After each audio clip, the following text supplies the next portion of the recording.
Oh, this is a very comfortable seat, Florinel. I really like this yellow seat. And that's a good question too. What was a lesson I would have liked to have as a child and as a parent? So the first answer to the first question, as a child, I would have liked to know more about how my brain works.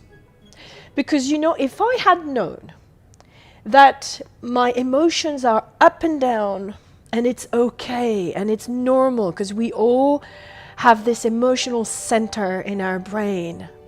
If I had known that to connect my upper part of the brain, which is the cognition part, the prefrontal cortex, as they call it, was only available when all my emotion is okay and regulated.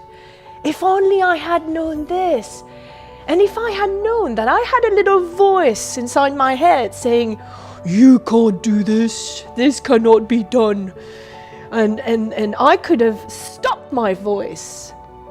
If I had known that I could have said to my voice, "Well, you know what? I can hear you, but I'm going to give it a go. And I don't think I'm that stupid, so I'm going to try." This trying and accepting mistakes, I think, this would have been an amazing lesson. Accepting that emotionally as a child, I was very sensitive, and it was okay to be sensitive. And it was also very important to find a strategy to calm down and relax and believe, you know, that I could do it. I think this would have been an amazing lesson, yes. So knowing about that part of the brain, those parts of the brain and this body and this, all of this overwhelming part of how to do things, it would have helped me a lot as a child. Now, as a parent, I think there's one thing I would have liked to know. I would have liked to actually think more of connection over perfection.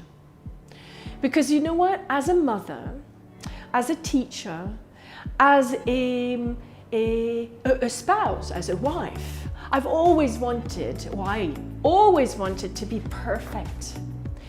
But you know, there's a gift I think we could give as a parent, is to actually be good enough.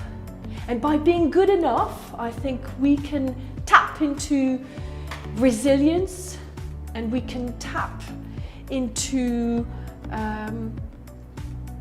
this acceptance and vulnerability.